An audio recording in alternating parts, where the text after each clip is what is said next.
नमस्कार सांगमाने मो channel स्निग्धास education 9 को आपण मानम स्वागत। तो आज आम पढ़ा लेक्चर नंबर 37 जो आम देखा मुगल्स एंड अफगान्स को विषय रे। तो आम एपर्यंत पढ़ीते दिल्ली सल्तनत विषय पढ़ीते कल्चरल कंट्रीब्यूशन कौन थी दिल्ली सल्तनत मानकर आउे आम इंडिया रे को टाइप रो कल्चरल सॉरी भक्ति movement and Sufi movement start है ड्यूरिंग दैट टाइम आउ सेटा कंटिन्यू कला लगभग मुगल साम्राज्य पर्यंत। तो से गुड़ा भी आम पढ़ी नेले एबे आम पढ़ा मुगल साम्राज्य केमती स्थापना है आम इंडिया रे से माने केमती इन्वेड कले को रिजन पाई मुगल साम्राज्य आम इंडिया भितर को आसले माने मुगल रो सम्राट माने भितर को आसले आउे से निजर अस्तित्व स्थापन कले। तो ये आम पढ़ा सेंट्रल एशिया बाबर विषय पर्टिकुलाली पढ़ा कारण बाबर होती मुगल साम्राज्य स्थापन कर सबुठू इम्पोर्टाट रोल सी निभाती। तो सेंट्रल से केमी आसिले इंडिया भितर को तांकर कौन बैकग्राउंड थिला आउ से तापरे इंडिया को कहीं कनक्वेस्ट कले तापरे किछटा बैटल पढ़ा जो बैटल से धीरे धीरे जीतिकी इंडिया रे निजर अस्तित्व स्थापन कले निजर गोटे डिनास्टी गोटे किंगडम स्टार्ट कले। आउ एथरा में battle of Panipat first battle of Panipat आउ पानीपत रो मूवी भी हेची जदि आपण माने चाहिबे त सेटा भी देखि नेबे आपणकर कॉन्सेप्ट के आउ टिके क्लियर हे जिवो मने रहिबा पई। Battle of Khanwa and battle of Chanderi ए सब जिनस पढ़ा तापरे मुगल साम्राज्य आमे मुगल रो जते सब सम्राट अछंती तापरे से मानकर कोन कोन कार्यकलाप रहिला हम इंडिया रे हमर इंडिया रे तांकर कंट्रीब्यूशन कोन रहिला सब किछि जिनस हम धीरे धीरे पढ़िबा। तो चलो स्टार्ट करिबा। तो सांग माने प्रथमे गोटे मैप मु प्रोवाइड करिछि एठी कि आमे बावन को विषय जानिबा पूर्वरु प्रथमे टिके एई मैप ऊपर निजर माने मैप को मुंडे रखिदबा हैला। एटा देख ईरान हैला एटा होची अफगानिस्तान अफगानिस्तान इयाडू को आमर पाकिस्तान इंडिया माने से पर्यंत तो पाकिस्तान इंडिया सहित ही अच्छी माने देखि पारथिबे एई जो मैपटा एटा पर्टिकुलाली हम काश्मीर रो मैप। तो यहाँ पाकिस्तान सहित डिवाइड है कारण यहाँ मुगल साम्राज्य टाइम पीरियड कथा इंडिया अफगानिस्तान भी किसी एरिया आम इंडिया भितर अच्छी। तो यहाँ है पर्टिकुलाली मैप यहाँ हूँ ताजिकिस्तान यहाँ हूँ किर्गिस्तान यहाँ हूँ चाइना ठीक अच्छे। यहाँ हूँ ट्यूरान प्लेन यहाँ मन रखि ओके। यहाँ हूँ काजाखस्तान यहाँ हूँ उज्बेकिस्तान यहाँ हूँ तुर्कमेनिस्तान है। तो यही मैप गुड़ाक आम आगू जाकि देखा तो से कन्फ्यूज हेनी फास्ट रो तल आड़ को रोचे ईरान ईरान टिके एटी रोचे पाखे कैप्सियन सी तापर को टिके रोचे तुर्कमेनिस्तान उज्बेकिस्तान एंड काजाखस्तान एटी किर्गिस्तान चाइना ताजिकिस्तान यहाँ हूँ अफगानिस्तान ओके। तो चलो स्टार्ट करिबा। तो बाबर आउ सेंट्रल एशिया बाबर किए थिले तांकर सेंट्रल एशिया सहित कौन कनेक्शन थिला आउ से केमती इंडिया कौन आसिले तो से विषय टिके देखिबा। फास्ट होची तैमूर्स एम्पायर हैला 1405 मसीहार कथा जो after disintegration of the Mongol empire गोटे पीरियड थिला दिल्ली सल्तनत पीरियड रे आमे पढ़िले कि मंगोल साम्राज्य जो राजा माने थिले मंगोल साम्राज्य गोटे विराट बड़ साम्राज्य थिला जोटा कि चाइना फाइना से सब एरिया आम इंडिया रो ऊपर एरिया रे थिला से सब तिब्बत चाइना सेंट्रल एशिया ये सब रे सेमानकर साम्राज्य बहुत बड़ आकार से माने आधिपत्य विस्तार करी रहितले। तापरे गोटे टाइम आसिला जेतेबेले मंगोल एम्पायर डिसइंटीग्रेशन हैला सेटा थिला 14th सेंचुरी रो कथा सेतेबेले Timur united Iran and Turan under the rule. तो सी कौन कले तुरान आमे पढ़िले से जो मैपटा आमे देखिले तुरान प्लान हैला ईरान रो ऊपर थिला काजाकिस्तान उज्बेकिस्तान सो से जो एरिया गुड़ा थिला ता ऊपर गोटे तुरान प्लान थिला हैला। तो से एरिया आउ ईरान ए दीटा एरिया को से गोटे रूल रे यूनाइटेड करथिले तांकर निजर माने तांकर साम्राज्य एते स्ट्रांग थिला। तो Timur's empire extended from lower Volga to the river Indus मतलब गोटे टाइम रे लोअर वोल्गा होची लगभग शायद बोधे एटा रूसिया पाखापाखि पड़िबो सेठू रिवर इंडस माने जो रिवरटा इंडिया पाकिस्तान माने पर्टिकुलरली एबे तो पाकिस्तान रे अच्छी रिवर इंडस। तो सही इंडस रिवर पर्यंत तांकर एम्पायर एक्सटेंड करथिला एथिरे एशिया माइनर जोटा कि हमें मॉडर्न तुर्की बोली कहू तांको एरिया भितरे एशिया माइनर थिला तुर्की ईरान ट्रांससब्जियाना अफगानिस्तान आउ पंजाब रो किछिटा पार्ट तांको अंडर रे आसुथिला हैला। गोटे टाइम रे तैमूर भी इन्वाइट करथिले इंडिया को से विषय में हमें पढ़ीथिले ऑलरेडी पढ़ीचे। तो ये सब एरिया गुडा को मंगोल तैमूर को एरिया अंडर रे जाए और तैमूर थिले मंगोल एम्पायर राजा। ତ ତାଇମୁରଙ୍କର ଡେଥ୍ ହେଇଯାଉଛି 1405 ମସିହାରେ ହେଲା। ତାପରେ କ'ଣ ହେଲା, ତାଙ୍କର ଗ୍ରାଣ୍ଡସନ୍, ତାଙ୍କର ଯେ ନାତି ରହିଲେ ଯାହାଙ୍କ ନାଁ ଥିଲା Shahrukh Mirza, kept intact A large part of his empire. ହୁଏତ ସବୁକିଛି ତାଇମୁର ଯେତେ ବଡ଼ ଏମ୍ପାୟାର ଏକ୍ସଟେଣ୍ଡ କରିକି ରହିଥିଲେ, ହୁଏତ ସବୁକିଛି ଏମ୍ପାୟାର ସିଏ ନିଜ ଅକ୍ତିଆରରେ ରଖିପାରିଲେନି, କନସୋଲିଡେଟ୍ କରିପାରିଲେନି, କିନ୍ତୁ ତାଙ୍କ ନାତି ଯେଉଁ ଥିଲେ ଶାହରୁଖ ମିର୍ଜା, ସେ ଯେଉଁ ଏକ୍ସଟେଣ୍ଡେଡ୍ ଏରିଆର କିଛିଟା ବହୁତ ଗୁଡ଼େ ହିସ୍ସାକୁ ସେ ନିଜ ଅକ୍ତିଆରରେ ରଖିବାରେ ସକ୍ଷମ ହେଇଥିଲେ। ତ ସିଏ ପାଟ୍ରୋନାଇଜ୍ କରିଥିଲେ ବହୁତ ଗୁଡ଼େ ଆର୍ଟ ଆଉ ଲେଟର୍ସ, ମତଲବ ଯେଉଁମାନେ ଆର୍କିଟେକ୍ଚରରେ, ଆର୍ଟରେ, ପେଣ୍ଟିଂସରେ, ଏସବୁରେ ବହୁତ ଯେଉଁମାନଙ୍କର ବହୁତ ଭଲ ଥିଲା, କ୍ୱାଲିଟି ଥିଲା, ତ ସେମାନଙ୍କୁ ସେ ପାଟ୍ରୋନାଇଜ୍ କରୁଥିଲେ। ତାପରେ ଆସିଲେ Samarkand and Herat become the cultural centre of West Asia. ତ ସେତେବେଳେ ଏସିଆର ଯେଉଁ ଇଷ୍ଟର୍ଣ୍ଣ ପାର୍ଟରେ ଦୁଇଟା ଏରିଆ ଥିଲା, ଜଣଙ୍କର ଯାହା ନାଁ ହେଉଛି ସମରକନ୍ଦ ଆଣ୍ଡ ହେରାତ। ଏଇଟା ୱେଷ୍ଟ ଏସିଆର ସେଣ୍ଟ୍ରାଲ ପାର୍ଟ ହେଇଗଲା ହେଲା। The ruler of Samarkand had great prestige in the entire Islamic world. ତ ସମରକନ୍ଦର ଯେଉଁ ସମ୍ରାଟ ଥିଲେ, ସିଏ ଯେତେ ସବୁ ଇସଲାମିକ ୱାର୍ଲଡ ଅଛି ତାଙ୍କ ଭିତରେ ଗୋଟେ ନାମୀ ଦାମୀ ପ୍ରେଷ୍ଟିଜିୟସ୍ ପର୍ସନାଲିଟି ଥିଲେ। ଓକେ, ତାପରେ କ'ଣ ହେଲା, during second half of the 15th century, 1 minute, ତାପରେ ଗୋଟେ ଟାଇମ୍ ଆସୁଛି 15th ସେଞ୍ଚୁରୀର ସେକେଣ୍ଡ ହାଫ୍, ଲଗଭଗ ମିଡ୍ ଟାଇମ୍ ଯେଉଁ 15th ସେଞ୍ଚୁରୀର, ସେତେବେଳେ ତାଇମୁରିଡଙ୍କ ପାୱାର ଡିକ୍ଲାଇନ୍ ହେଉଛି rapidly, because various Timurid principalities fought and wrangled among themselves. ଯେହେତୁ ତାଇମୁରିଡଙ୍କ ପରେ ଯେଉଁ ତାଙ୍କର ଆସିଗଲେ, ମତଲବ ତାଙ୍କୁ କ'ଣ କୁହନ୍ତି, ତାଙ୍କ ବଂଶଜମାନେ, ତ ସେମାନେ ପରସ୍ପର ଭିତରେ କାଫି ହଦ ତକ୍ ଝଗଡ଼ା କରିବାକୁ ଲାଗିଲେ, ପରସ୍ପର ଭିତରେ ଯୁଦ୍ଧ କରିବାକୁ ଲାଗିଲେ ଏରିଆ ଏକ୍ସଟେନସନ୍ ପାଇଁ। ତ ଯାହାର ଫଳସ୍ୱରୂପ କ'ଣ ହେଲା, ତାଙ୍କର ଏରିଆ ଗୁଡ଼ାକ ରାପିଡଲି ଡିକ୍ଲାଇନ୍ କଲା, ତାଙ୍କ ପାୱାର ଡିକ୍ଲାଇନ୍ କଲା, ଯେଉଁଟାକି ଅପରଚ୍ୟୁନିଟି ଦେଲା 3 new elements to come to the forefront. 3ଟା ଜିନିଷ ଆଗକୁ ଆସିଲା, ସେଟା ହେଉଛି ଆଚ୍ଛା, 3ଟା ଜିନିଷ ପୂର୍ବରୁ ଦେଖନ୍ତୁ, ଏଇଟା ହେଉଛି, ମୁଁ ଦେଖେଇବି ଆପଣଙ୍କୁ ତାଇମୁରିଡ ଏମ୍ପାୟାର ଯେତେବେଳେ ତାଇମୁର ରାଜ କରୁଥିଲେ, କେତେ ବଡ଼ ଏମ୍ପାୟାର ଥିଲା ତାଙ୍କର। କ୍ୟାପ୍ସିଆନ୍ ସି, ଏଇଟା ହେଉଛି ଯେଉଁ ଇରାକ, ଇରାନ, ଆରବିଆ କଣ୍ଟ୍ରି, ଏଠି ଆମର ଇଣ୍ଡିଆର ସଲତାନେଟ ଅଫ୍ ଦିଲ୍ଲୀ, ଆମ ପଞ୍ଜାବର କିଛିଟା ଲାହୋର, ଏଠି କାବୁଲ, ଇଏ ସବୁ ଏରିଆ, ଇଣ୍ଡସ୍ ଭ୍ୟାଲି ଦେଖନ୍ତୁ, ଇଣ୍ଡସ୍ ରିଭର, ଏଇ ପର୍ଯ୍ୟନ୍ତ, ଏଇ ଯେଉଁ ଡେଲ୍ଟା ଏରିଆ ପର୍ଯ୍ୟନ୍ତ ତାଙ୍କର ରାଜ ଥିଲା। ଏଟା ହେଉଛି ଲଗଭଗ ଦେଖିନିଅନ୍ତୁ କେତେ ବଡ଼ ଏରିଆ ହେଲା। ତାପରେ ଏଟା ହେଉଛି ଭୋଲଗା ରିଭର, ସେ ଯେଉଁ ରିଭରଟା ମୁଁ କହୁଥିଲି, ସେଇ ରିଭରରୁ ଲଗଭଗ ଆମର ଯେଉଁ ଇଣ୍ଡସ୍ ସିଭିଲାଇଜେସନ୍ ଥିଲା, ଇଣ୍ଡସ୍ ରିଭର, ସେଇ ରିଭର ପର୍ଯ୍ୟନ୍ତ ତାଙ୍କର ଏରିଆ ଗୁଡ଼ାକ ବିସ୍ତାର ହେଇଥିଲା। ଓକେ, ତାପରେ ଆମେ ଯେଉଁ ପଢ଼ିଲେ 3 ନ୍ୟୁ ପାୱାର, ତାଇମୁରିଡ ଏମ୍ପାୟାର ଡିକ୍ଲାଇନ୍ ପରେ 3ଟା ନ୍ୟୁ ପାୱାର ଇମର୍ଜେନ୍ସ ହେଉଛି। ତ ସେ ଫାଷ୍ଟ ହେଉଛି ଦ Uzbek power from the north ଏରିଆରେ ତୁର୍କ ମଙ୍ଗୋଲ ଟ୍ରାଇବ୍, ଯେଉଁଟାକି ପ୍ରେଜେଣ୍ଟ ଡେ ଉଜବେକିସ୍ତାନରେ ପ୍ରେଜେଣ୍ଟ ଅଛନ୍ତି, ସେମାନେ ତାଙ୍କୁ ଉଜବେକ କୁହାଯାଉଥିଲା ସେ ଟାଇମ୍ରେ। ସେମାନେ ଥ୍ରଷ୍ଟ ଇଣ୍ଟୁ ଟ୍ରାନ୍ସ ଅକ୍ଜିଆନା, ସେମାନେ ସୁନି ମୁସଲିମ ଥିଲେ। ମୁସଲିମ ଦି ଟାଇପ୍ର ସେତେବେଳେ ରହୁଥିଲେ। ମୁସଲିମ କମ୍ୟୁନିଟିକୁ ଦି ଟାଇପ୍ର ଡିଭାଇଡ୍ କରାଯାଉଥିଲା, ଗୋଟେ ହେଉଥିଲା Sunni Muslim and second one is Shia Muslim, Shia sect of Muslim. ତ ଏଇ ଯେଉଁ ଉଜବେକ ମାନେ ଥିଲେ, ସେମାନେ ପର୍ଟିକୁଲାରି ଯେଉଁ ଉଜବେକିସ୍ତାନ, ଇରାନର ଉପର ଏରିଆରେ ଉଜବେକିସ୍ତାନ ଆଉ ସେସବୁ ଏରିଆରେ ସେମାନେ ରହୁଥିଲେ, ତାକୁ ତୁର୍କ ମଙ୍ଗୋଲ ଟ୍ରାଇବ୍ ବୋଲି ବି କୁହାଯାଉଥିଲା। ଆଉ ସେମାନେ ଟ୍ରାନ୍ସ ଅକ୍ଜିଆନା ଏରିଆରେ ପର୍ଟିକୁଲାରଲି ସ୍ପ୍ରେଡ୍ ହେଇକି ରହୁଥିଲେ ହେଲା। ନେକ୍ସଟ ଯେଉଁ ପାୱାର ଆସିଲେ, ତାଙ୍କ ନାଁ ଥିଲା ସାଫାଭିଡ ଡିନାଷ୍ଟି। ୱେଷ୍ଟ ମାନେ ଦେଖନ୍ତୁ, ମାନିକି ଚାଲନ୍ତୁ, ତାଇମୁରିଡ ଏମ୍ପାୟାର ଡିକ୍ଲାଇନ୍ କଲା, ଏଟା ଗୋଟେ ବଡ଼ ସେଣ୍ଟ୍ରାଲ ଏସିଆର, ମତଲବ ଏସିଆର ପାର୍ଟଟା। ଉଜବେକ ରହୁଛନ୍ତି ନର୍ଦର୍ନ ଏରିଆରେ ହେଲା, ନର୍ଦର୍ନ ଏରିଆରେ। ୱେଷ୍ଟର୍ଣ୍ଣ ସାଇଡ୍ରେ ଆମର ରହିଗଲେ ସାଫାଭିଡ, ଏପଟ ଏରିଆରେ। ତ the Safavid dynasty began to dominate Iran.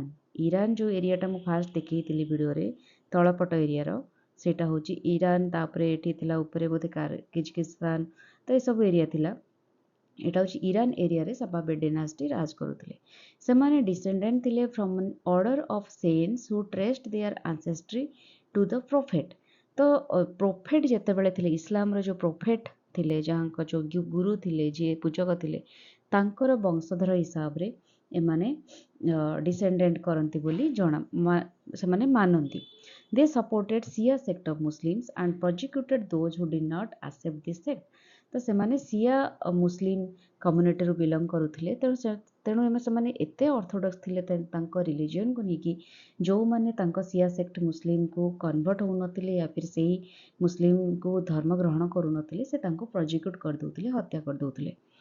ତାପରେ ଗୋଟେ ଆସିଲା ନେକ୍ସଟ ଯେଉଁ ଏମ୍ପାୟାର ଏମର୍ଜ କଲା। ଏମାନେ ସବୁ ତିନିଟା ଯେଉଁ ପାୱାର ହେଲେ, ଏମାନେ କାଫି ଷ୍ଟ୍ରଙ୍ଗ ଥିଲେ, ମାନେ କମ୍ପାରେଟିଭଲି ବାକି ଡିନାଷ୍ଟି ଅପେକ୍ଷା ଏମାନେ ପରସ୍ପର ପାଇଁ ବହୁତ ଭାରି ଥିଲେ। ଅଟୋମନ ଯେଉଁ ତୁର୍କ ଥିଲେ, ୱେଷ୍ଟର୍ନ ଅଫ୍ ଇରାନର ୱେଷ୍ଟର୍ନ ସାଇଡକୁ ସେମାନେ ରହୁଥିଲେ।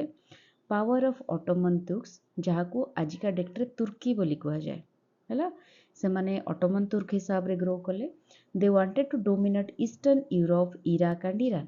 ତ ଏପଟ ଯେଉଁ ଇରାନର ଏପଟ ୱେଷ୍ଟର୍ନ ସାଇଡକୁ, ଏଠି ପାଖାପାଖି ୟୁରୋପ ଅଛି, ତ ସେମାନେ ଚାହୁଁଥିଲେ ୟୁରୋପିଆନ କଣ୍ଟ୍ରି ଉପରେ, ୟୁରୋପର ଇଷ୍ଟର୍ନ ସାଇଡ୍ ଇରାକ ଆଉ ଇରାନ ଉପରେ ରାଜ କରିବା ପାଇଁ। 1 ମିନିଟ୍, ମୁଁ ଟିକେ ୟାକୁ ଇରେଜ୍ କରିଦିଏ, ବହୁତ ଗନ୍ଧା ଦେଖାଉଛି। ନେକ୍ସଟ ଦେଖିବା। ତାପରେ ଆମେ ଏପର୍ଯ୍ୟନ୍ତ ଜିନିଷ ଜାଣିଗଲେ। ବାବରଙ୍କ ଇୟର୍ଲି ଲାଇଫ୍ ଜାଣିବା ପୂର୍ବରୁ ଆମକୁ ଏସବୁ ଜିନିଷ ଜାଣିବା ବହୁତ ଜରୁରୀ ଥିଲା, କାରଣ ଏସବୁ ଜିନିଷ ଆମକୁ ଏନିହାଓ ବାବରଙ୍କର ଲାଇଫଷ୍ଟାଇଲ, ସେ କେଉଁଠୁ ଅରିଜିନେଟ୍ କରିଥିଲେ, କୁଆଡ଼େ ଯାଇଥିଲେ, ସବୁ ଜିନିଷ ଜାଣିବା ବହୁତ ଜରୁରୀ। ତ ବାବର, ଯାହାଙ୍କ ନାଁ ଥିଲା ଜହିରୁଦ୍ଦିନ ମହମ୍ମଦ, ଠିକ୍ ଅଛି, 1494 ମସିହାରେ ତାଙ୍କର ଜନ୍ମ ହେଲା। ଆଟ୍ ଦ ଏଜ୍ ଅଫ୍ 12 ସକ୍ସିଡେଡ୍ ଫାରଗାନା, ହେଲା। ସେ ଫାରଗାନା ଗୋଟେ ଏରିଆ ଥିଲା, 1 ମିନିଟ୍, ଟ୍ରାନ୍ସ ଅକ୍ସିଆନା ଏରିଆର, ହେଲା। ଟ୍ରାନ୍ସ ଅକ୍ସିଆନା ଆମେ ପଢ଼ିଲେ, ଅକ୍ସିଆନା ଯେଉଁ ଷ୍ଟେଟ୍ ଅଫ୍ ଏମ୍ପାୟାର, ସେମାନେ ଯେଉଁ ପ୍ରଥମ ନର୍ଦର୍ନ ପାର୍ଟରେ ସେମାନେ ବହୁତ ରାଜ କରୁଥିଲେ। ତ ସେ ଏରିଆରେ ଗୋଟେ ଜାଗା ଥିଲା ଫାରଗାନାରେ, ସେ ତାଙ୍କ ବାପାଙ୍କ ପରେ ସେଠି ସକ୍ସେଡ୍ କଲେ। ତ ବାର୍ବର ୱାଜ୍ ରିଲେଟେଡ୍ ଟୁ ତାଇମୁର, ସେ ତାଇମୁରଙ୍କ ରିଲେସନରେ ଥିଲେ। ଫ୍ରମ୍ ହିଜ୍ ଫାଦର ସାଇଡ୍, ମାନେ ବାପାଙ୍କ ପଟରୁ ତାଙ୍କର ଲିନିଏଜ୍ ଥିଲା ତାଇମୁର ବଂଶର, ଆଉ ମାଆଙ୍କ ପଟରୁ ଥିଲେ ଚେଙ୍ଗିଜ ଖାନ। ମାନେ ମାଆଙ୍କ ପଟର ବଂଶଧର ହେଉଛନ୍ତି ଚେଙ୍ଗିଜ ଖାନ, ବାପାଙ୍କ ପଟର ବଂଶଧର ହେଉଛନ୍ତି ତାଇମୁର, ହେଲା। ତେଣୁ ସେ କିଛିଟା ମଙ୍ଗୋଲ ଏମ୍ପାୟାରର ବି ଲିନିଏଜ୍ରୁ ବିଲଙ୍ଗ କରନ୍ତି। Made a bid to conquer Samarkand from his uncle. ତ ତାଙ୍କ ଅଙ୍କଲ ଥିଲେ ସମରକନ୍ଦର ରୁଲର। ସେ ତାଙ୍କ ହିସାବରେ, ମତଲବ ମାନେ ନାଇଁ, ସମରକନ୍ଦର ସମ୍ରାଟ ନଥିଲେ ତାଙ୍କ ଅଙ୍କଲ ମେ ବି ଗୋଟେ ସମ୍ରାଟ ଥିଲେ, କିଛି ଯୋଦ୍ଧା ଥିଲେ। ତ ତାଙ୍କ ସିଫାଇସ କମେ ସେ କ'ଣ କଲେ, ସମରକନ୍ଦକୁ କନକ୍ୱର କରିବା ପାଇଁ ବାହାରିଲେ। ଦ ଉଜବେକ୍ ଚେଫ୍, ଯାହାଙ୍କ ନାଁ ଥିଲା ସୈବାନ ଖାନ, ଡିଫିଟେଡ୍ ବାବର। ତ ସେ ଯେତେବେଳେ ସମରକନ୍ଦଟା ମେ ବି ଉଜବେକ୍ ଚିଫ୍ଙ୍କ ହାତରେ ଥିଲା, ଉଜବେକ୍ ଚେଫ୍ଙ୍କ ଅଧୀନରେ ଥିଲା। ତ ତାଙ୍କର ଯେଉଁ ଚିଫ୍ ଥିଲେ, ଯାହାଙ୍କ ନାଁ ଥିଲା ସୈବାନୀ ଖାନ, ସିଏ ବାବରଙ୍କୁ ହରେଇଲେ। ତାପରେ ସେ ସମରକନ୍ଦକୁ ଡିଫିଟ୍ କଲେ and rest of the Timurid kingdoms in the area. ତ ସେ ସବୁ ଏରିଆରେ ଯେତେ ସବୁ ତାଇମିରୁଡ୍ କିଙ୍ଗଡମ୍ ଥିଲା, ସେ ସବୁଗୁଡ଼ାକ ସେ ଅକ୍ତିଆର କରିନେଲେ ଉଜବେକ୍ ଚିଫ୍, ହେଲା। ଏଇ ଯେଉଁ ଡିଫିଟ୍, ଏଥିରେ ହାରିଲା ପରେ ବାବରଙ୍କୁ ବାଧ୍ୟ ହେଇକି ମୁଭ୍ କରିବାକୁ ପଡ଼ିଲା ଟୁୱାର୍ଡସ୍ କାବୁଲ। କାବୁଲ ଆମର କେଉଁଠି ଅଛି, ଏଇ ଜାଗାରେ ଦେଖନ୍ତୁ, ହେଲା। ଟୁୱାର୍ଡସ୍ କାବୁଲ, ଏଇ ଏରିଆକୁ ତାଙ୍କୁ ମୁଭ୍ କରିବାକୁ ପଡ଼ିଲା, ଆଉ ସେ କାବୁଲକୁ କନକ୍ୱର୍ଡ କଲେ 1504 ମସିହାରେ। ଓକେ, ଏପର୍ଯ୍ୟନ୍ତ ବୁଝା ପଡ଼ିଗଲା। ତାପରେ ଗୋଟେ ଟାଇମ୍ ଆସିଲା ଯେତେବେଳେ ଉଜବେକ୍ ସାମ୍ରାଜ୍ୟ ଏବଂ ସାଫାଭିଡ୍ ସାମ୍ରାଜ୍ୟ ଭିତରେ ଗୋଟେ କନଫ୍ଲିକ୍ଟ ହେଉଛି, ଯୁଦ୍ଧ ହେଉଛି, ହେଲା। ସୈବାନ ଖାନ, ଯିଏକି ଉଜବେକ୍ର ଚିଫ୍ ଥିଲେ, ଉଜବେକ୍ କେଉଁଠି ରହିଲା, ଆମର ଯେଉଁ ନର୍ଦର୍ନ ପାର୍ଟରେ ଆମେ ପଢ଼ିଲେ, ତାଇମୁରିଡ୍ ଯେଉଁଠୁ ବିଲଙ୍ଗ କରୁଥିଲେ। ତ ଉଜବେକ୍ ଆଉ ସାଫାଭିଡ୍, ଯିଏକି ଇରାନରେ ରାଜ କରୁଥିଲେ, ହେଲା। ତ ସେ ଦୁଇ ଜଣଙ୍କ ଭିତରେ ସୈବାନ ଖାନ, ଯିଏକି ଉଜବେକ୍ର ଚିଫ୍ ଥିଲେ, ସେ କ'ଣ କଲେ, Herat was also ଓଭରରନ୍ Bai ସୈବାନ Khan. ତ ହେରାତ ଆମେ ପଢ଼ିଲେ, ସମରକନ୍ଦ ଆଉ ହେରାତ, ଏ ଦୁଇଟା ତାଇମୁରିଡ୍ ଏମ୍ପାୟାରର ବହୁତ ଗୋଟେ ବଡ଼ କ୍ୟାପିଟାଲ ଭଳିଆ ଗୋଟେ ସେଣ୍ଟ୍ରାଲ ପ୍ଲେସ୍ ଥିଲା। ତ ସୈବାନ ଖାନ କ'ଣ କଲେ, ସମରକନ୍ଦ ସହିତ ହେରାତକୁ ବି ନିଜ ଅକ୍ତିଆରରେ ନେଇ ଆସିଥିଲେ, ଯେଉଁଥିପାଇଁ କି ଗୋଟେ ଡାଇରେକ୍ଟ କନଫ୍ଲିକ୍ଟ ଆସିଗଲା ଉଜବେକ୍ ଆଉ ସାଫାଭିଡ୍ ଭିତରେ, ହେଲା।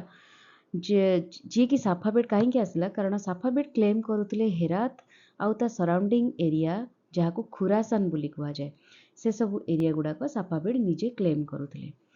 ତ କ'ଣ ହେଲା, 1510 ମସିହାରେ ଶାହା ଇସମାଇଲ, ଯାହାଙ୍କୁ କୁହାଯାଏ ଶାହା ଅଫ୍ ଇରାନର ଯିଏ ଶାହା ଥିଲେ, ମାନେ ଯିଏ ରାଜା ଥିଲେ, ତାଙ୍କୁ ଡିଫିଟ୍ କରାଯାଇଗଲା and killed Shaibani Khan, defeated and killed Shaibani Khan. ତ ସୈବାନ ଖାନକୁ ଡିଫିଟ୍ କରିକି ଏଇ ଯେଉଁ ଶାହା ଇସଲିମ, ଯିଏକି ଇରାନ, ମାନେ କହିବାକୁ ଗଲେ ସାଫାଭିଡ୍ର ଯେଉଁ सम्राट थिले सी तांको हरेले। Babur again made an attempt to conquer Samarkand. तो आंकर जेहेतु सैयद खान हरई बाबर को, तो आंकर मृत्यु पर बाबर पाखे आउ गोटे चांस रहा कि से समरकंद को आउ थे कनक्वर करने ट्राए कले with the help of Iranian force है। ये जो इरानियन सफाविड जो सम्राट थिले तांको हेल्प रे से कौन कले ट्राए कले आउ थे समरकंद को कनक्वर करने। But again defeated by Uzbeks who recovered rapidly from the defeat. किंतु सैयद खान को परे भी उज्बेकर सम्राट या फिर तांकर जो सैन्य सामंत काफ़ी हद तक से बहुत पावरफुल थे जो कि सी एगेन बाबर को डिफिट कले हरेले। जो कि बाबर पुणी थे फोर्स हेले टू लुक टुवर्ड्स इंडिया। सी भाविले मत एठी मोर राज कर पॉसिबिलिटीज बहुत कम, एठी किछि पॉसिबल नुहे, तेणु हुए तो मुझे काबुल थी से पाखापाखि एरिया गुड़ाक कनकर कले किछि लाभ हो पार, तेणु से ट्राए कले इंडिया आड़ को लुक फरवर्ड करने से 3टा एक्सपेडिशन कले, मतलब माने 3टा वार छेड़िले बिटवीन 1519 रु 1523 भितर। अंडरस्टूड। तो ये आम देखा केमती बाबर द्वारा कनक्वेस्ट करागला इंडिया।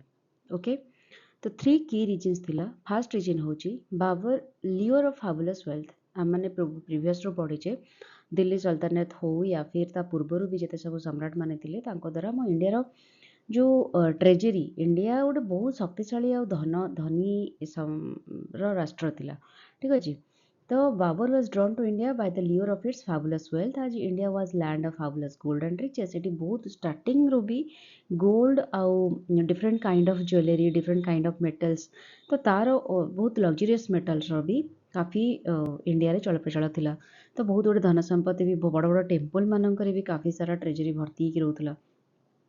तो बाबर जो आंसेस्टर थे जहाँ ना था तैमूर, सी carried away vast treasury from India helped in consolidate his Asian empire and annexed some areas of Punjab. तो सी जिते इंडिया भितर को आसी आम से टाइम भी पढ़ी कि लास्ट लोधी डिनास्टी एंडिंग ना लोधी डिनास्टी नुह पूर्व जो डिनास्टी था तो से तैमूर जो आक्रमण कले इंडिया को, तो इंडिया रे बसवास करिवार तांकर कोनोसी इंटेंशन नथिला। से सेठी आसिकी तांकर के जन रिप्रेजेंटेटिव को छाड़ी देगी बाकी धन संपत्ति नहीं चंपट मारथिले। आउ से जो धन संपत्ति रे से एते विपुल अमाउंट र धन संपत्ति कैरी करथिले जोथरे कि एशियन एम्पायर को कंसोलिडेट करिवारे तांको सेटा सहाय्य करथिला। बाकी पंजाब रो केते गुड़े एरिया को भी से आनेक्स कर देथिले। आउ से बहुत गुड़े स्किलफुल आर्टिसन जो माने सब कारीगर थिले, स्किलफुल कारीगर माने डिफरेंट सेक्टर रो सेमानंको भी सी निज सहित नहीं जाइथिले तांको कैपिटल को। ठीक अच्छे। तो से सब जिनस विषय में कहीं ना कहीं बाबर अवगत थे। तो these areas remain in the position of Timur successors for several generation. तो सही जो आम इंडिया जो पंजाब है से पाखापाखि एरिया गुड़ाक काफ़ी दिन पर्यंत बाबर आई मीन तैमूर आउर सक्सेसर जो मैंने अख्तियार रही रही आसला। जितेबाला बाबर कनकोड कले अफगानिस्तान, सी फेल्ड कले कि he had a legitimate right to this areas. तांको लगिला कि जेहेतु तैमूर वंशधर से तैमूर वंशर माने पिता लिनिएज तैमूर थिले आउ माता लिनिएज आम पढ़िले चेंगिस खान थे, तेणु सी भावुले कहीं ना कहीं ये सब एरिया उपरे तांकर अधिकार भी अच्छी, माने पंजाब से जो इंडस वैली आखापाखि जो एरिया गुड़ाक से गुड़ाक। तो तापरे सेकेंड रीजन हूँ meagre income of Kabul. He ruled over Badakhshan, Kandahar and Kabul. से जो अफगानिस्तान जो एरिया अच्छी पाखापाखि कांधार गोटे एरिया, काबुल गोटे एरिया, बादकासन से रूल करुले। तो किंतु से सफिशिएंट इनकम से जेनेट करें जोटा कि गोटे भास्ट आर्मी की रिक्वायरमेंट थिला तांकर भरण पोषण भल मंद तेणु से इनकम जेनेट करें से he was also apprehensive of an Uzbek attack on Kabul. जो उज्बेक चीफ माने रूलर माने काबुल पर अटैक कले से भी रेजिस्टेंस करें कारण काफ़ी डर रोला जेहेतु पाखे अच्छा खासा पैसा ना से भावुले इंडिया गोटे गुड प्लेस हम जोटी से रेफ्यूजी भी नहीं पारे बाकी सेठी निजर गोटे स्ट्रंग बेस बनईकी उज्बेक उपर पुणी थे आक्रमण करेंगे। यहाँ गोटे सेकेंड रिजन था। थर्ड रिजन था कौन political situation in north west India. सेतेबेले आम इंडिया रे लोधी डिनास्टी राज करछंती हला। तो political situation north east India जोटा कि वर्तमान सुइटेबल है कारण लोधी डिनास्टी सम्राट माने एते भी स्ट्रॉन्ग एनफ नहांती आउ सिकंदर लोधी जी डाए करिगले 1517 मसीह तांकर डेथ होगला। तापर इब्राहिम लोधी सक्सीडेड कले। आ इब्राहिम लोधी ऊपर आम तो पढ़िले टाइम रे कि तांको उपरे तांकर जो मंत्री सैन्य सामंत या फिर तांकर रिलेटिव माने खुशी नथिले। सीए चाहूतिले Ibrahim's effort to create a strong centralised empire. सीए गोटे सेंट्रलाइज्ड एम्पायर तैयारी करिया चाहूतिले। ता अर्थ कोन माने निजर मनमानी करने चाहूतिले। से सबू कौन सी मंत्री सैन्य सामंत सजेसन नौ नथिले। रिलेटिव मानक भी खराब व्यवहार करथिले। जो टाइम पर जो अफगान गवर्नर ऑफ पंजाब जहाँ ना थिला दौलत खान लोधी। ठीक अच्छे। इब्राहिम सेपट to create a strong and centralised empire alarmed Afghan governor of Punjab. सी थिले दौलत खान लोधी जे कि अफगान मतलब से अफगान पंजाब से सब एरिया से गवर्नर थिले। तांको भी कहीं ना कहीं सी हट करते आई मीन नाखुश थे से इब्राहिम लोधी ऊपर। से से चाहूले कि बाबर को निमंत्रण करते इब्राहिम लोधी को युद्ध में हरइबा आउे से इंडिया उपरे दौलत खान चाह नथिले जानी नथिले कि बाबर आसिक इंडिया रे आधिपत्य विस्तार करदेवे। सी भाभी कि हरैला परे एमाने गोटे बहुत निज हिसाब रे इंडिया रे बसवास करेंगे फिर साम्राज्य विस्तार करेंगे। किंतु जिनस उल्टा पड़गला। सब तो यही हुए ना कि आम जिते भावु गोटे जिनस हुए आ गोटे। तो नेक्स्ट देखा कौन है तो बाबर एंट्री टू इंडिया केमती बाबर आसिले किए अप्रोच कले 1518-19 मसीहार कथा है। दौलत Khan Lodhi attempt to conciliate Ibrahim Lodi and also wanted to strengthen his position by annexing frontier tract of Bhira and surrounding area। तो ये कौन हो कि दौलत खान जी थे कि अफगान जो पंजाब से पाकिस्तान जो एरिया पखापाखि पाकिस्तान अफगानिस्तान से ही बॉर्डर पखापाखि गोटे एरिया रे से गवर्नर थे दौलत खान। तो सी कौन कले ट्राए कले गोटे टाइम रे जिते इब्राहिम लोधी को से खुशी करने चाहूले। तो से कौन कले तापर भी भीरा गोटे एरिया से जगार बोध हुए किसी स्ट्राटेजिक एरिया थी से लोकेशन थी जो से चाहूले भीरा और सराउंडिंग एरिया रे निजे से एरिया को अख्तियार करी सेठी निजर राज करने। तो दी आड़ू से चेष्टा चलते जिते बाबर रिटर्न कले काबुल को दौलता खान कौन कले से टाइम रे भीरा को भी अकुपाए करथिले। माने वर्तमान टाइम रे बाबर सहित दौलत खान कौन लेना देना नाही। किंतु ए टाइम रे जिते काबुल से आसी पहुंचुचंती बाबर से टाइम रे ये भीरा को भी अकुपाए करचंती। इन 1518 रू 19 से जो टाइम रे बाबर कनकर्ड कले भीरार जो फोर्ट है।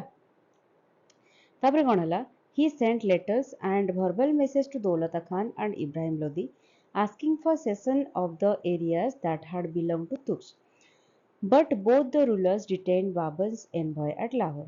तो सी कौन करथिले बाबर को जेहेतु एटा से भाभी नहीं थिले कि जेहेतु तैमूर ऑलरेडी से जगह अख्तियार करके रोते तेणु सी भाविले एरिया रे मोर भी अधिकार अच्छी। तेणु से कौन कले भीरार जो पोर्ट थिला ताको अख्तियार कले 1518-19 मसीह। आउ दौलता खान आउ इब्राहिम लोधी को मेसेज कले कि माने वर्बल मेसेज पठेले दूत माध्यम कि ए एरिया को तमें खाली कर जेहेतु से जगह तुर्क अंडर जाऊँगी। किंतु इब्राहिम लोधी आउ दौलता खान ये दिज मिसिकी से मना कले कि एमटा हो पारबनी कारण यहाँ ऑलरेडी इंडिया अख्तियार इंडिया भितर ही अच्छी ये सब बॉर्डर।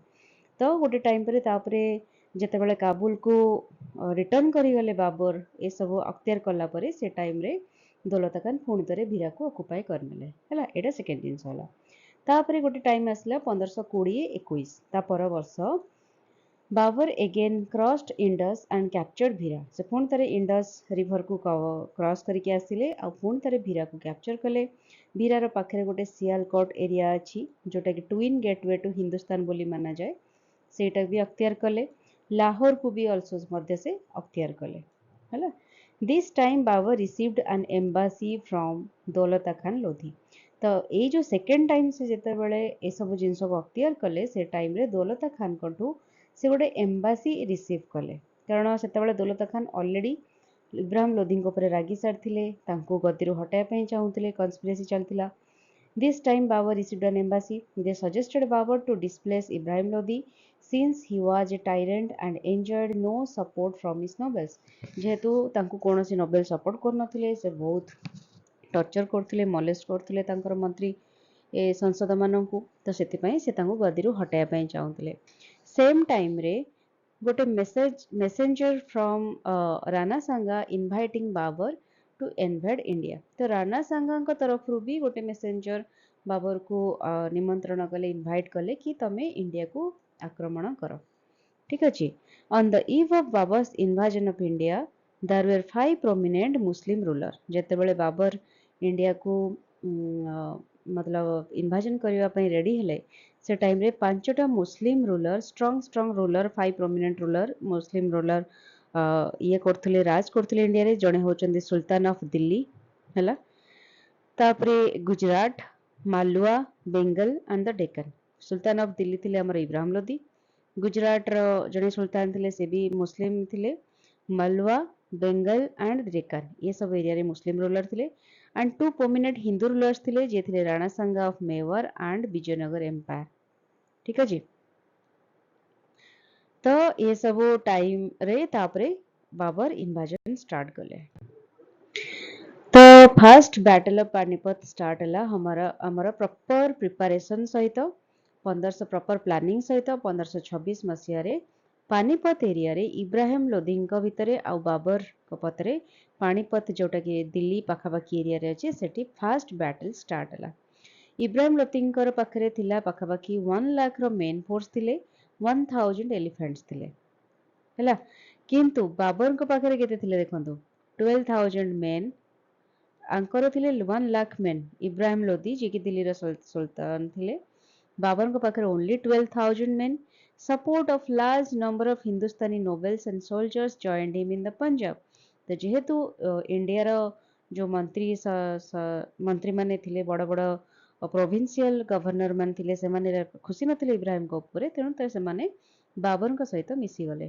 ठीक अछि से माने जॉइन कले पंजाब रे वेल इक्विप्ड आर्टिलरी बाबर को पाखरे हुए तो मेन कम थाई परंती तांको पाखरे कावेलरी भी कम थाई परंती एलिफेंट भी न थाई परंती किंतु तांको पाखरे इक्विप्ड आर्टिलरी बहुत भलो भलो थिला कारण से तुर्क रु आस्तिले आ तुर्क लोकन पाखरे आ अरब लोकन पाखरे काफी माने डेवलप्ड कैटेगरी रो एडवांस कैटेगरी रो आर्टिलरी देखिबा को मिले गुड प्लानिंग तांको पाखरे थिला लार्ज नंबर ऑफ कार्ड्स थिला मतलब रथ टाइप रो जो जिंस ऑटोमन डिवाइस जहाँ को रूमी बोली कहा जाए सेटा be used by Ottomans in the famous battle against Shah Islam of Iran Iran रो जो रूलर थिले शाह इस्लाम को हरिया पई ऑटोमन एम्पायर रो जो रूलर माने यूज करूथिले रूमी बोली सेटा भी काफी एडवांस थिला कारण देखो गोटे जिंस कहबी दिल्ली सल्तनत रो जो राजा माने थिले ना सुल्तान माने थिले से माने ओनली इंडिया भितरे कन्फाइंड होगी रही गले से माने इंडिया बाहर को जीवा को भी चाहिए अख्तियार करिया को चाहिए या फिर बाहर रो टेक्नोलॉजी सहित माने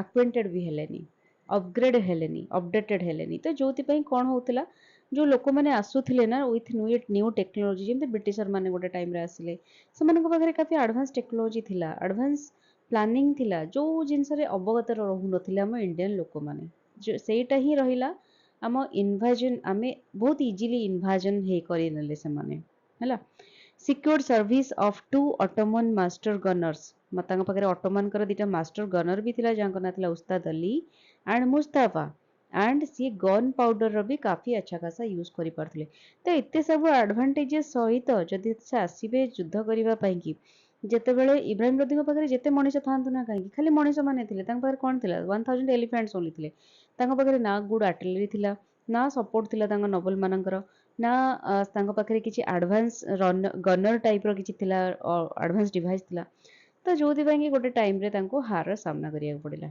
ओके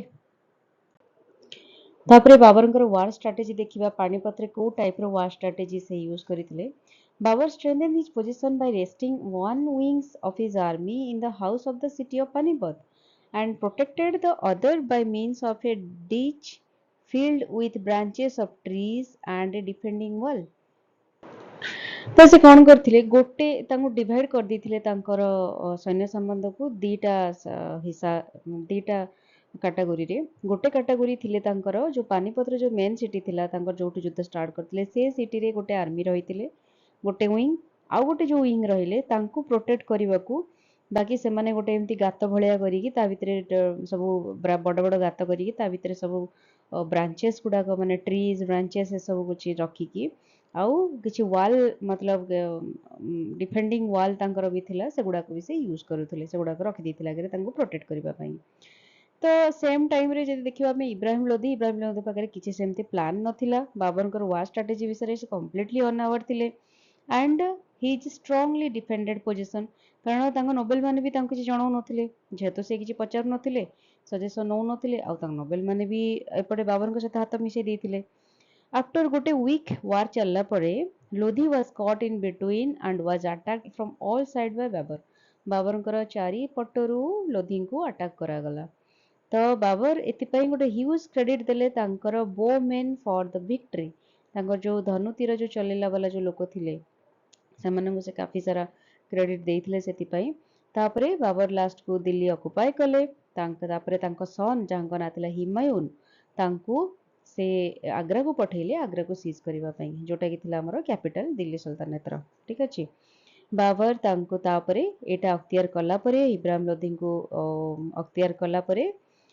फाइनाली निजको हिंदुस्तान एम्पेरर हिसाब से निजको घोषणा कले ठीक अच्छे एबे टिके आमे पानीपत बैटल सिंथेसिस करवा जे एक्चुअली कोठी कोन कहार भूल रहिला कार ठीक रहिला कार लैक रहिला तो एडवांस्ड वारफेयर सिस्टम एपटे यूज होता first Babur was the master of a highly evolved system of warfare जोटा कि हुए तो बाबर तांको जो एरिया थिला से जो एरिया रो आसी हुए तो सेठी एटा बहुत लो एडवांस टेक्नोलोजी थाई पारे जोथि से बारंबार हारुथिले किंतु इंडिया रे से सब जिनस काफी एडवांस थिला हैला जोटा कि गोटे scientific synthesis of the tactics of A several central Asian people जो सेंट्रल एशियन पीपल माने सब जो टैक्टिक जो प्लानिंग यूज करती युद्ध रे से सब किसी को यूज करथिले से एठी Ibrahim fought according to the old system हैला जहाँ भी से कंट्री रो ओल्ड सिस्टम चलीथिला सेही हिसाब रे फॉट करूथिले तापरे सुपीरियर आर्टिलरी थिला तांको पाखरे बाबर हाड park of artillery consisting of big guns बड़ बड़ गन्स थिला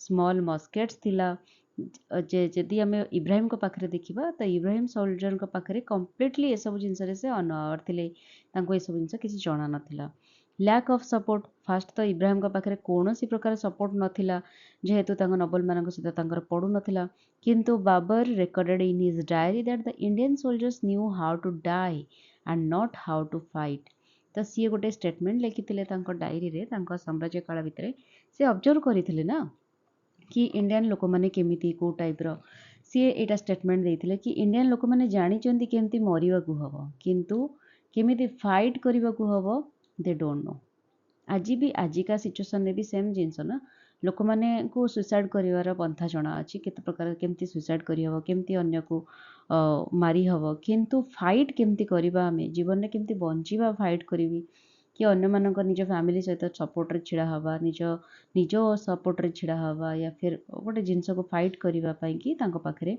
समान जानि नाहंती से जिनस प्रति से अनावर द डिसिप्लिन्ड आर्मी काफी डिसिप्लिन्ड आर्मी थिले बाबरଙ୍କର आज वाला स्ट्रेंथ थिले आउ सेमानଙ୍କ पाखरे काफी एम्बिशन थिला of conquering rich Hindustan while at the same time Babur's army Ibrahim Lodhi's army had nothing okay तापरे पानीपत बैटल रिजल्ट कौन है on the decisive battle of Indian history एटा लोधी पावर को ब्रेक कला जो कि entire area up to Delhi and Agra Babur का control ले चली आसला जेते सबू स्टोर करके रखिथिले इब्राहिम लोधी ट्रेजरी आग्रा रे से गुडाक सब किछि बाबर को ट्रेजरी को चली गला हैला तेणु बाबर जो फाइनेंशियल डिफिकल्टीज थिला सेटा भी कहीं हद तक कमी गला rich territory up to Jaunpur पर्यंत से सबकि बाबर अख्तियार को पलि आसला माने दिल्ली सल्तनत जहाँ जहाँ अख्तियार करके आसते सबकि बाबर अख्तियार को पलि आसला बाबर तापर पर दुटा बड़ बड़ हार्ड बैटल भी लड़िले गोटे राणा सांगा ऑफ मेवाड़ तांको एग्नेस्ट रे आ गोटे ईस्टर्न अफगान्स को एग्नेस्ट जो माने पर्टिकुलरली बेंगल फिंगल ये सब एरिया रे रहउथले आउ कला परे से एरिया गुडा को भी कंसोलिडेट करिले त तांकर जो एरिया केवल दिल्ली आग्रा रे न रही कि काफी हद तक एक्सटेंड करिगला तापरे एटा गोटे न्यू फेज स्टार्ट कला in the struggle of domination in north India ठीक अछि एई युद्ध परे पानीपत परे बाबर कौन कले गोटे फाउंडेशन क्रिएट करथिले गोटे नुआ एम्पायर जार ना रहिला मुगल एम्पायर ठीक अछि ता पूर्वरु आमे पढ़िले मुगल एम्पायर नियरली 3 ସେଞ୍ଚୁରିଜ୍ ପର୍ଯ୍ୟନ୍ତ 300 ଇୟର ପର୍ଯ୍ୟନ୍ତ 1526 ରୁ ନେଇକି 1857 ପର୍ଯ୍ୟନ୍ତ ମୁଗଲ ସାମ୍ରାଜ୍ୟର ସମ୍ରାଟ ମାନେ ରାଜ କରିବାକୁ ଲାଗିଲେ। ଅପଡାଉନ୍ସ ତ ଆସିଛି, କେତେ ଜଣ ପିକ୍ କୁ ନେଇଛନ୍ତି ଇଣ୍ଡିଆକୁ, କେତେ ଜଣ ଇଣ୍ଡିଆରେ ବହୁତ ହଇରାଣ କରିଛନ୍ତି, ଟର୍ଚର କରିଛନ୍ତି, ମୋଲେଷ୍ଟ କରିଛନ୍ତି, ବହୁତ ଗୁଡ଼େ ଜିନିଷ ଅତ୍ୟାଚାର କରିଛନ୍ତି। କିନ୍ତୁ ସେଇ ଟାଇମରେ ଆକବରଙ୍କ ଭଳି ଯେତେବେଳେ ରୁଲର ଆସିଛନ୍ତି ବି କାଫି ହଦ ତକ୍ ଆମର ଇଣ୍ଡିଆର ପ୍ରୋଗ୍ରେସ ବି ହେଇଛି।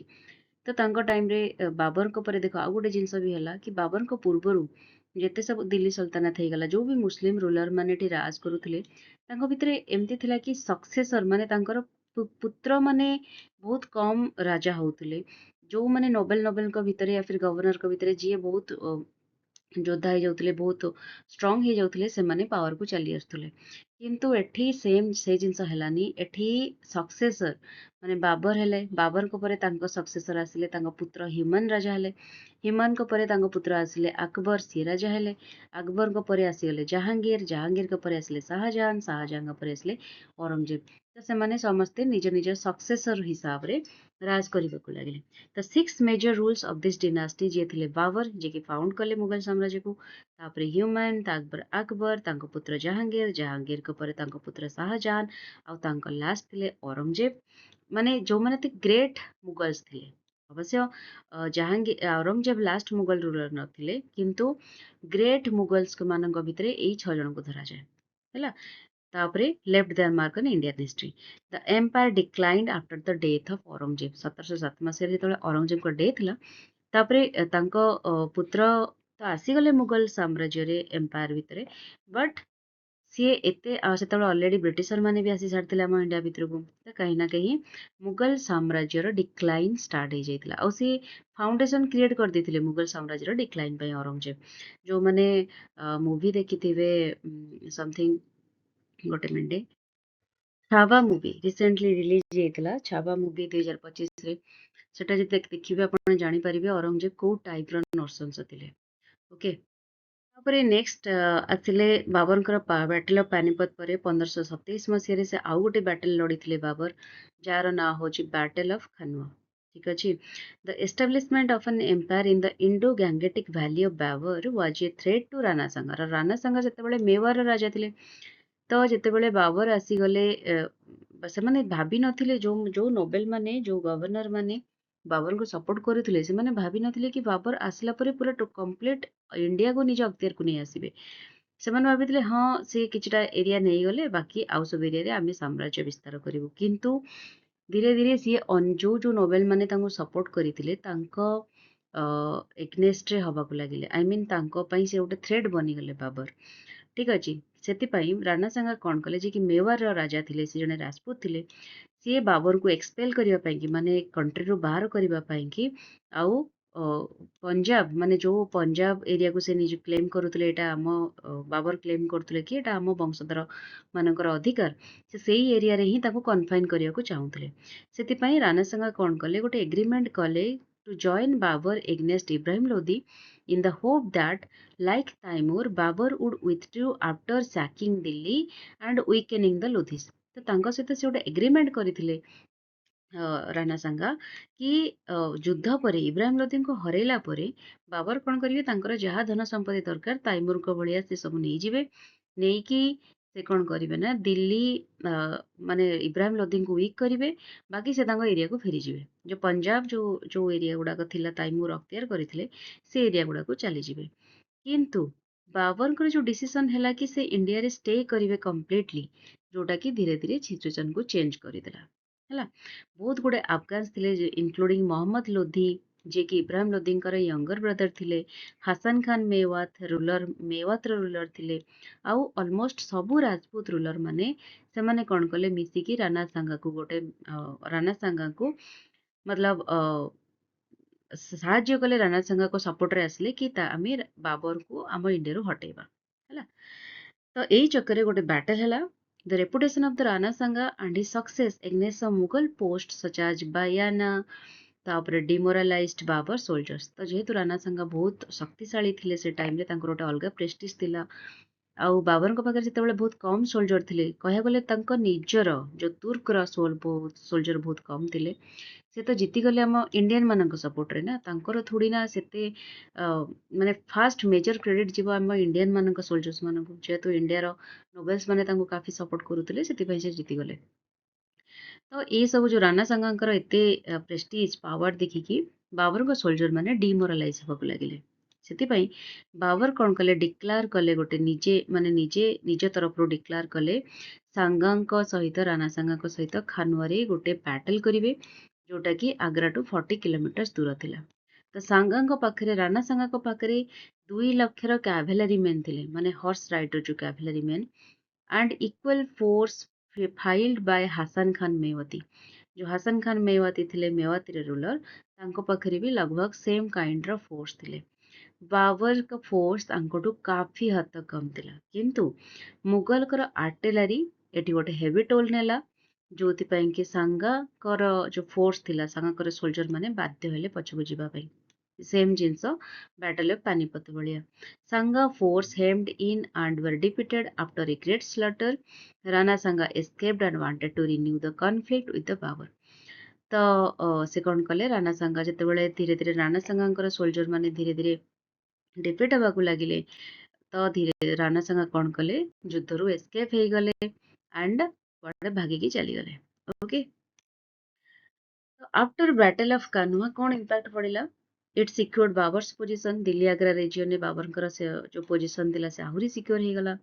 ବାବର ତାଙ୍କର ପୋଜିସନକୁ ଆହୁରି ଷ୍ଟ୍ରେନ୍ଥେନ୍ କରିଦେଲେ, ଗ୍ୱାଲିୟରକୁ ଅକ୍ତିଆର କଲେ, ଧୋଲପୁର ପୋର୍ଟକୁ ବି ଅକ୍ତିଆର କରିନେଲେ। ତାଙ୍କର ଟେରିଟୋରୀ ଧୀରେ ଧୀରେ ଅଲୱାର, ମେୱତି, ଯୋଉ ହସନ ଖାନ ମେୱତି, ତାଙ୍କଠୁ ବି ଅଲୱାରକୁ ଛିନ୍ ନେଲେ। ତାପରେ ଧୀରେ ଧୀରେ ସେ କ୍ୟାମ୍ପେନ୍ କଲେ ମେଦିନୀ ରାୟ ଅଫ ଚନ୍ଦେରୀ ଇନ୍ ମାଲୱା ଏରିଆକୁ ବି ସେ ଅକ୍ତିଆର କରିବାକୁ ତାପରେ ବାହାରିଲେ। ହେଲା, ତାପରେ ସେ ଥାର୍ଡ ଗୋଟେ ବ୍ୟାଟଲ, ସେ ତାଙ୍କ ଜୀବନରେ 3ଟା ବ୍ୟାଟଲ ସେ ଲଢିଥିଲେ ଇଣ୍ଡିଆରେ। ଗୋଟେ ଥିଲା battle of Panipat, battle of Khanua, and third battle 1528 ମସିହାରେ ସେ ବ୍ୟାଟଲ ଅଫ ଚନ୍ଦେରୀ ଲଢିଥିଲେ। ବ୍ୟାଟଲ ଅଫ ଖାନୁଆ ପରେ ରାଜପୁତଙ୍କର ପାୱାର ଏକଦମ ନଷ୍ଟ ହେଇଯାଇଥିଲା, କହିବାକୁ ଗଲେ ୱାନ୍ ଟାଇପ ଅଫ ଫିନିଶ୍ଡ ହେଇଯାଇଥିଲା। ତ ସେଗୁଡାକ ପୁଣି ଥରେ କନସୋଲିଡେଟ କରିବା ପାଇଁ କି ଆଣ୍ଡ ଷ୍ଟ୍ରେନ୍ଥେନ୍ କରିବା ପାଇଁ କି ବାବର କଣ କଲେ, ନା ସରି ମୁଁ ଭୁଲ କହିଲି। After the Battle of Kanwa, the power of Rajput was only crippled. ମାନେ ରାଜପୁତ ମାନଙ୍କର ପାୱାର, ରାଜପୁତ ମାନେ ମାନେ କଣ ତାଙ୍କୁ କୁହନ୍ତି, ତାଙ୍କର ଯୋଉ ଇଚ୍ଛା ଶକ୍ତି, ତାଙ୍କର ଯୋଉ ଜୋଶ କାଫି ହଦ ତକ ବହୁତ ଅଧିକ ଥାଏ। ତାଙ୍କୁ କେବଳ କ୍ରିପଲ୍ଡ କରାଯାଇଥିଲା, ମାନେ ଏମିତି ନୁହଁ କି ତାଙ୍କୁ କମ୍ପ୍ଲିଟଲି କ୍ରସ୍ କରାଯାଇ ନଥିଲା। ହେଲା, ରାଜପୁତ ମାନଙ୍କର ପାୱାରକୁ କାହିଁ ନା କାହିଁ ସେମାନଙ୍କ ଭିତରେ ଗୋଟେ ନିଆଁ ଜଳୁଥିଲା କି ପୁଣି ଥରେ କେମିତି ବାବରଙ୍କ ସହିତ ଯୁଦ୍ଧ କରିକି ତାଙ୍କୁ ହଟେଇବେ। ତ ସିଏ ବାବର ନିଜର ଏରିଆକୁ, ନିଜ ପାୱାରକୁ ଷ୍ଟ୍ରେନ୍ଥେନ୍ କରିବା ପାଇଁ କି ଫୋର୍ସ, ଯୋଉ ଗ୍ୱାଲିୟର ଫୋର୍ସ, ଢୋଲପୁର ଫୋର୍ସ, ଯୋଉଟା କି ପାଖାପାଖି ଆଗ୍ରାର ଇଷ୍ଟର୍ନ ସାଇଡରେ ପଡୁଥିଲା, ସେଗୁଡାକ କନକର କରିବାକୁ ଲାଗିଲେ। ହେଲା, ସେ ମଧ୍ୟ last part of Alwar Hasan Khan Mewati ତାକୁ ବି ଆନେସ୍ କଲେ। On receiving news that Rana Sangha had renewed war preparation to renew the conflict with him, Babur decided to isolate Rana by inflicting a military defeat on one of his staunchest allies, Medini Rai of Chandri in Malwa. ତ ରାଣା ସାଙ୍ଗା ତ ଭାଗିକି ପଳେଇଥିଲେ, କିନ୍ତୁ ତାଙ୍କ ମନ ଭିତରେ ଥିଲା ସେ ବାବରଙ୍କ ସହିତ ପୁଣି ଆଉଥରେ ଯୁଦ୍ଧ କରିବେ, ତେଣୁ ସେ ନିଜକୁ ପ୍ରିପେୟାର କରୁଥିଲେ କନଫିଡେନ୍ସିଆଲି। ତ ଯେତେବେଳେ ବାବର ଏଟା ଜାଣିବାକୁ ପାଇଲେ କି ରାଣା ସାଙ୍ଗା ଆଉଥରେ ରିନ୍ୟୁ କରୁଛନ୍ତି କନଫ୍ଲିକ୍ଟକୁ, ଆଉଥରେ ଯୁଦ୍ଧ କରିବା ପାଇଁ ଅଗ୍ରସର ହଉଛନ୍ତି, ସେ କଣ କଲେ, ରାଣା ସାଙ୍ଗା ଯୋଉ ଜାଗାରେ ଥିଲେ ସେଠୁ ନିଜ ଯୋଉ ବାବର ଯୋଉ ଜାଗାରେ ଥିଲେ ସେ ଏରିଆ ଭିତରେ ଗୋଟେ ଏରିଆ ଥିଲା ମାଲୱାର, ମେଦିନୀ ରାୟ ଅଫ ଚନ୍ଦେରୀ, ସେ ଏରିଆରେ ସେ କଣ କଲେ, ତାଙ୍କର ମିଲିଟାରୀ ଷ୍ଟ୍ରଙ୍ଗ ବହୁତ ବନେଇଲେ, ଆଉ ସେଠି ରାଣା ସାଙ୍ଗାକୁ ହରାଇବା ପାଇଁ ଟ୍ରାଏ କଲେ। ରାଣା ଚାନ୍ଦେରୀ ଗୋଟେ ରାଜପୁତ ମାନଙ୍କର ଷ୍ଟ୍ରଙ୍ଗ ହୋଲ୍ଡ ଥିଲା। ତ ରାଜପୁତ ଫଟ୍ ସେଠି, ମାନେ ଏଣ୍ଡ ପର୍ଯ୍ୟନ୍ତ ଲଢେଇ କଲେ ରାଜପୁତ ମାନେ। ତାଙ୍କର ସେଠି ଯୋଉ ଓମେନ୍ ମାନେ ଥିଲେ, ସେମାନେ ବି ନିଜକୁ ଜୋହାରରେ ବର୍ନ କଲେ। ଆମେ ପଢିଥିଲେ ନା, ଜୋହାର ଗୋଟେ ଏମିତି ଥିଲା ଯେମିତି ପଦ୍ମାବତ ମୁଭିରେ ଆମେ ଦେଖିଥିଲେ, ଆଲାଉଦ୍ଦିନ ଖିଲଜି ଯେତେବେଳେ ମତଲବ ତାଙ୍କ ରାଜାଙ୍କୁ ମାରିବାକୁ ଯାଉଥିଲେ, ସେ ଟାଇମରେ ରାଜାଙ୍କର ଯୋଉ ଥିଲେ ନାରୀମାନେ, ସେ ଏରିଆର ଯାହା ବି ନାରୀ ଥିଲେ ତାଙ୍କର ଜୋହାର କରି ସେଠି ନିଜକୁ ଆହୁତି ଦଉଥିଲେ। ତ ସେ ଟାଇପର ବି ସେମ୍ ସିଚୁଏସନ ଏଠି କ୍ରିଏଟ୍ ହେଲା। ତ ବ୍ୟାଟଲ ଅଫ ଚନ୍ଦେରୀରେ ତ ବାବରଙ୍କର ଡେଫିନେଟଲି ଜିତା, ମାନେ ସେ ଜିତି ଯାଇଥିଲେ ସେ ଯୁଦ୍ଧରେ।